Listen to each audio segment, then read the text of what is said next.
Dailies and Mental Gin. Hello, it is your friendly neighborhood BattleToads again, here to provide you with more glorious gaming knowledge.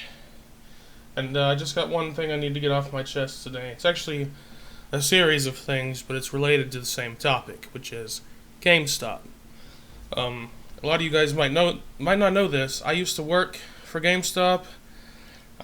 Worked there for about half a year, and the experience was absolutely detestable, borderline should be illegal. And I'm going to tell you, from my experience, from my perspective, what I saw, what I was told to do by the manager, by the district manager, by the corporate office, by different vendors who fucking sell to us, Sony, Microsoft, Nintendo, etc. They're incorporated into this too, believe it or not.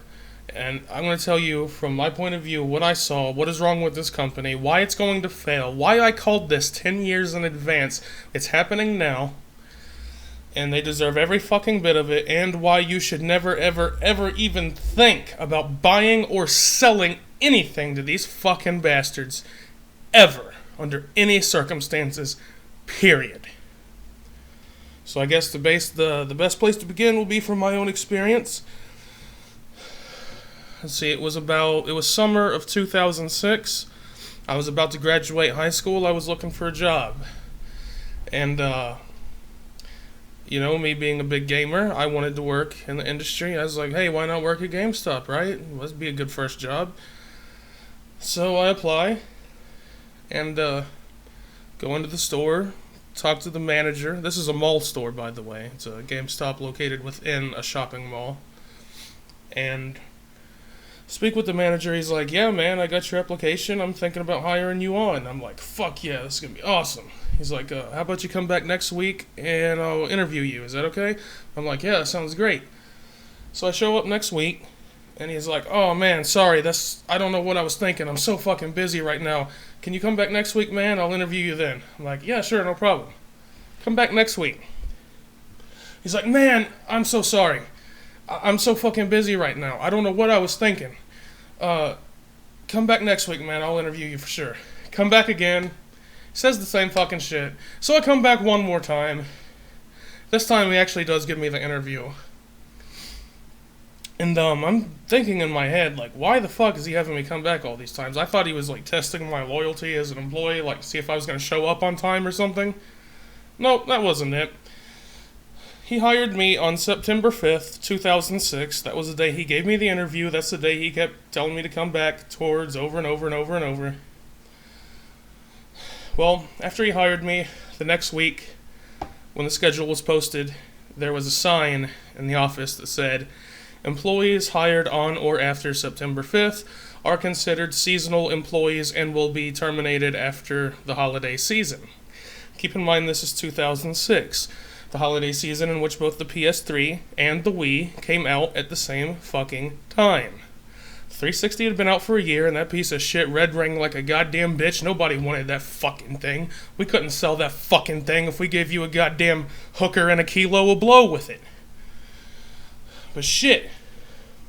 So I talked to my manager and I'm like, yo, bro, you hired me on September 5th. You kept having me come back all these days. Is that why? Like, you gonna fire me, like, right after the holiday rush? Is that what you're trying to do? He's like, nah, man, I got you down as part-time. You're good. Don't worry about it. You're good. I'm like, oh, all right, cool.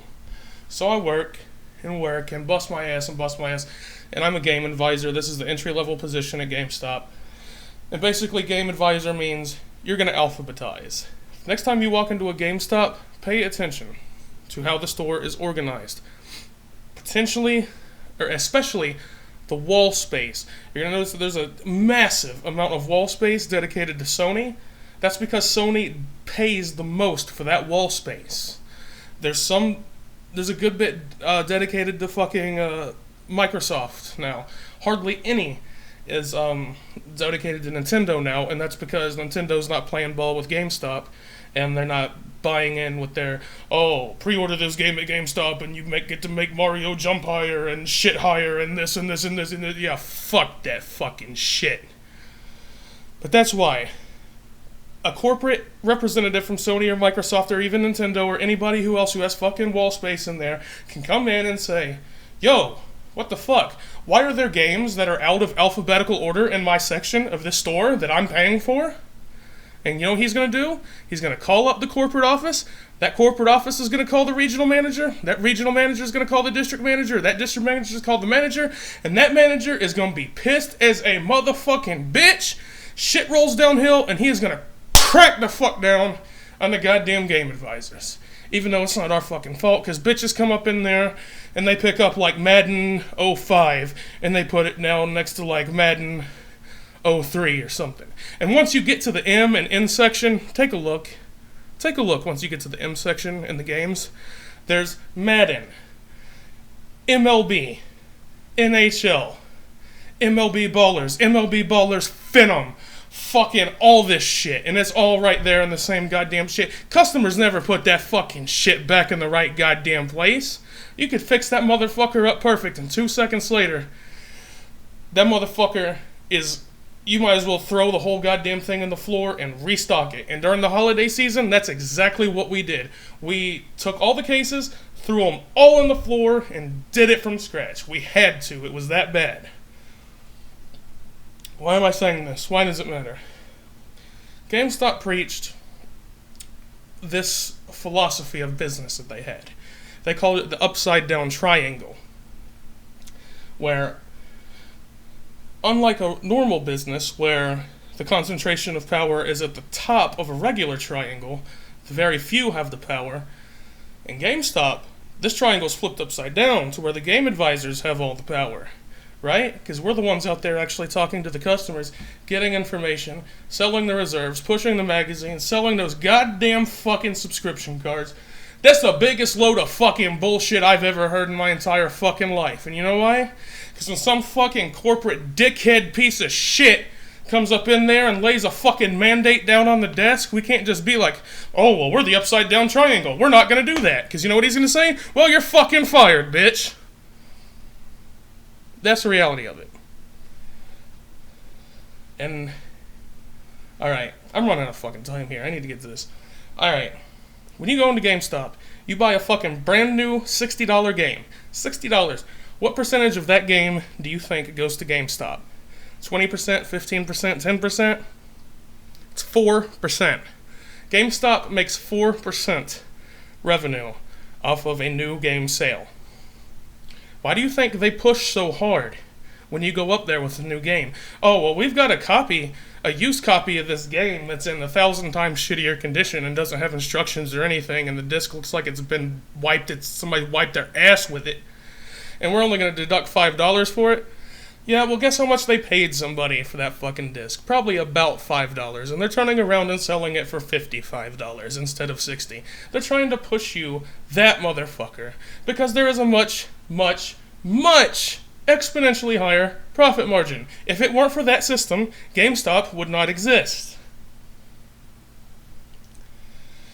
Fast forward, 2014.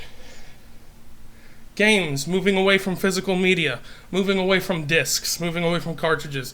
They're all download codes now. What does that mean for GameStop? What are they going to do? Start selling numbers? What are people going to get up in their fucking car and fucking drive and waste their gas and money to get something that they could have gotten for the same price, sitting on their ass in their living room for the same fucking price? No, they're not. And that's why GameStop is moving over to fucking cell phones and tablets and bullshit. Get this, folks. In Philadelphia, the GameStop stores in Philadelphia are requiring fingerprints. Fingerprints! In addition to state valid ID when you trade in video games. Is that not the most absurd thing you've ever heard in your entire fucking life? And yeah, I've only got 30 seconds left before this bitch cuts me off. I might have to make a part 2 on this one.